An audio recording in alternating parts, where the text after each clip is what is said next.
let's move on now. That was yesterday's slate. And now we move on to the NFL.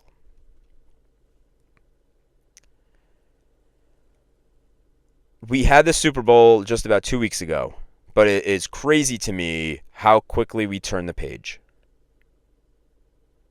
We're already moving on to next season and prospects for next season and what teams will look like. And that means it is already NFL draft season.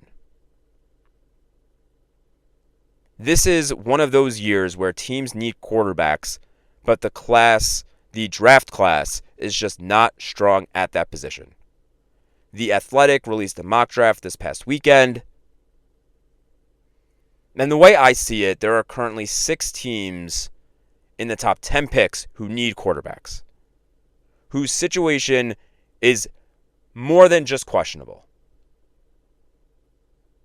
The Titans, the Browns, the Giants, the Raiders, the Jets, and the Saints are all beyond just question marks. Some have actually zero prospect for what their quarterback situation will be, and we'll get to that. But there are some who at least have some inkling of an idea, and if they didn't draft anybody, there would be viable situations for who their quarterback would be.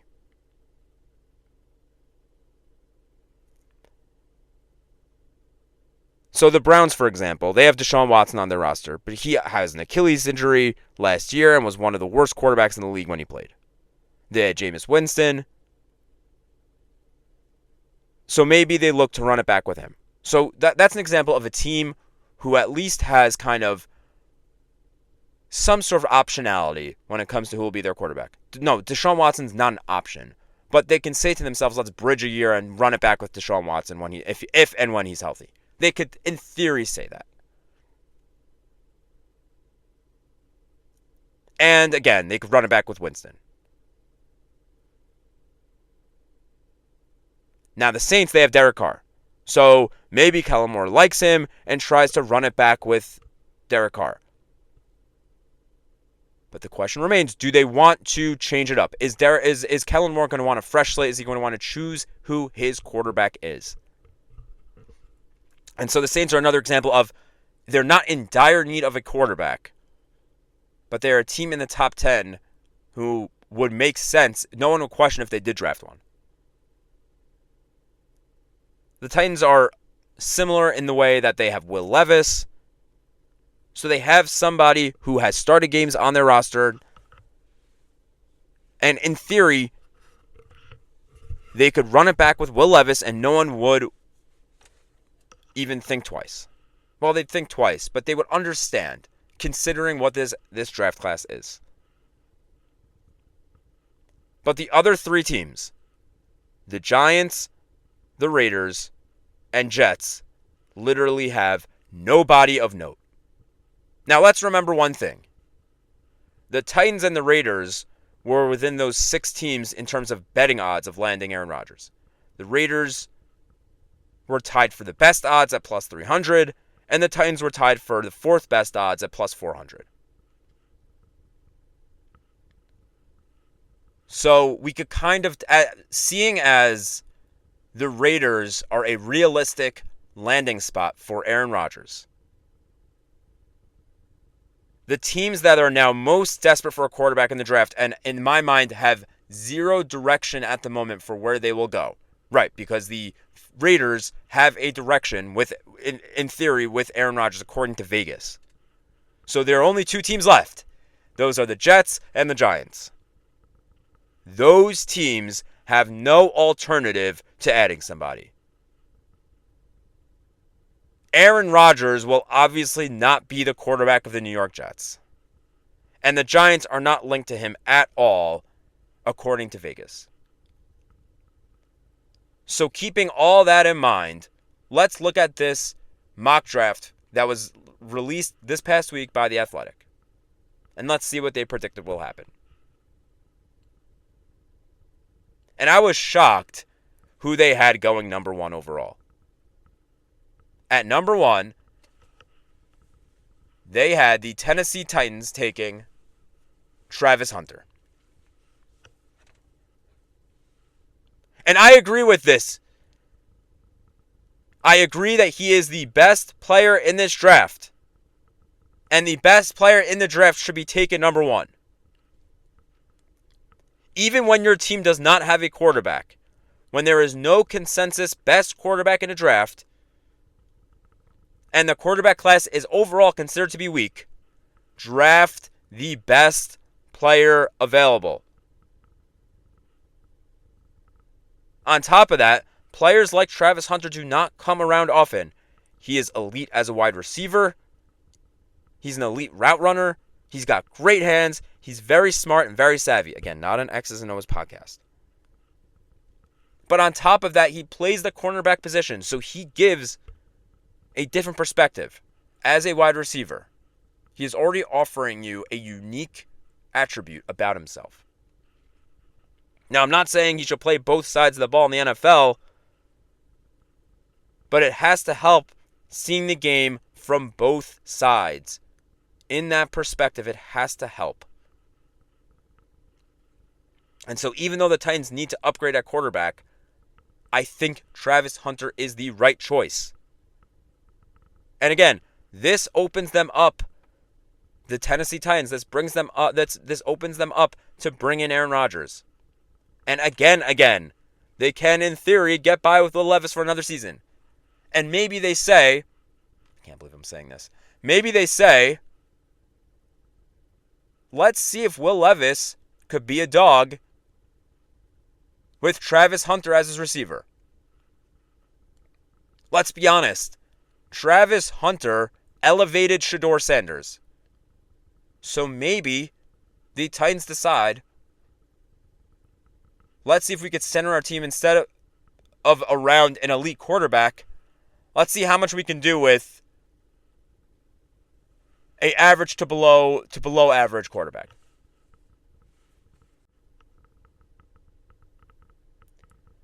And the thing for me that is appealing is you can then wait to see what next year's quarterback ends up looking like.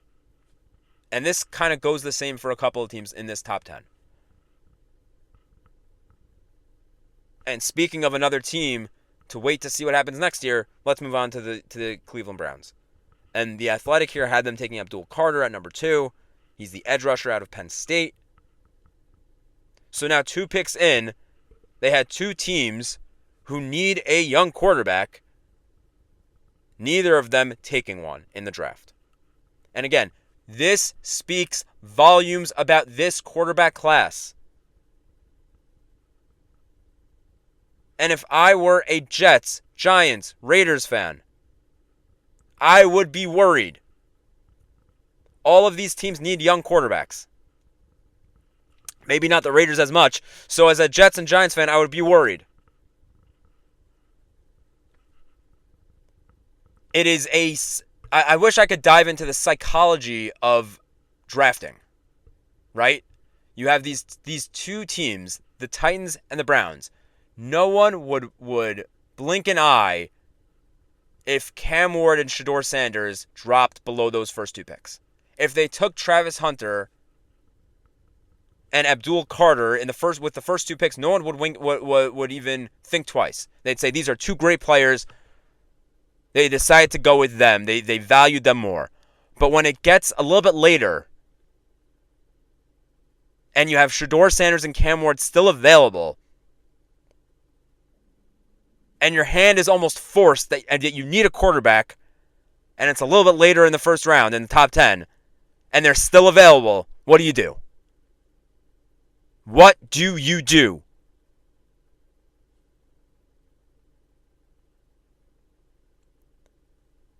And the next pick we get to is the Giants. So what do they do?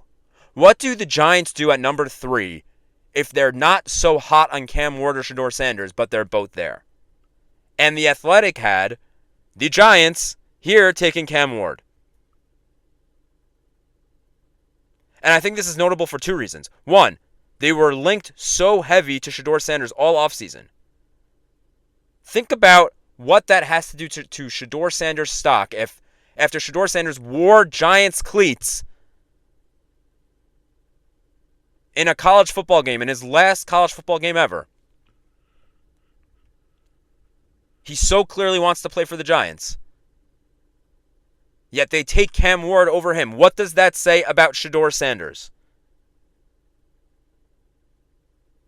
And two, this is what the Athletic writers see as being the most realistic for the Giants at 3.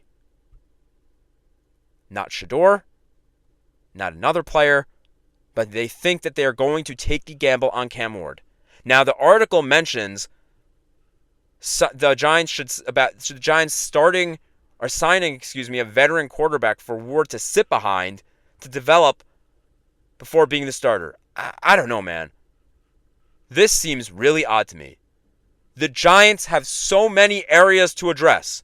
Why waste the pick on Cam Ward if he is such a question mark? This goes for both Cam Ward and Shedeur Sanders.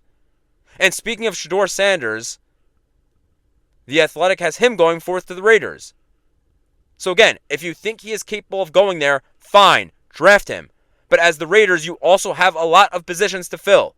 So if he is not good enough to be your starting quarterback this year, do not waste the pick. There are plenty of other good players to draft. And again, speaking of Shedeur Sanders, yesterday it was reported he's not going to take part in the NFL Combine. Buddy, do you think you have that right to not take part in the Combine? Do you think you're just that good? That is such a red flag for me. We're going to get obviously a lot more dive a lot deeper, especially as more information comes out and more rumors about where teams are leaning comes out. But right now they have Shedeur to the Raiders. And you have to think, does that open the door for Dion down the road once Pete Carroll's done to become the head coach there? Okay, let's move on. So for the Jets, at number 7, they have them taking Tet McMillan, the wide receiver. If you think this is the right move, if you think this is the best player that drops to you, once you're the Jets, especially at 7, if Shedeur Sanders and Cam Ward are off the board, at that point you take the best player on your draft board. That's what the number 7 pick does for you. You take the best player available. They need wide receivers, don't get me wrong. And if they think Tet McMillan is the best player, take him. And then rounding it out, they had Armin Membu taken by the offensive lineman, taken by the Saints at number 9. And so, again, you come back to what should all of these teams do at quarterback? I think that every team here has a clear option besides for the Browns and the Jets. The Titans can run it back with Will Levis. The Giants can draft Cam Ward, and the Athletic is saying they would sign a veteran quarterback. Okay, I don't know who that would be. Shedeur Sanders and the Raiders. And Derek Carr to start for the Saints. So what do the Jets and what do the Browns do at quarterback this season?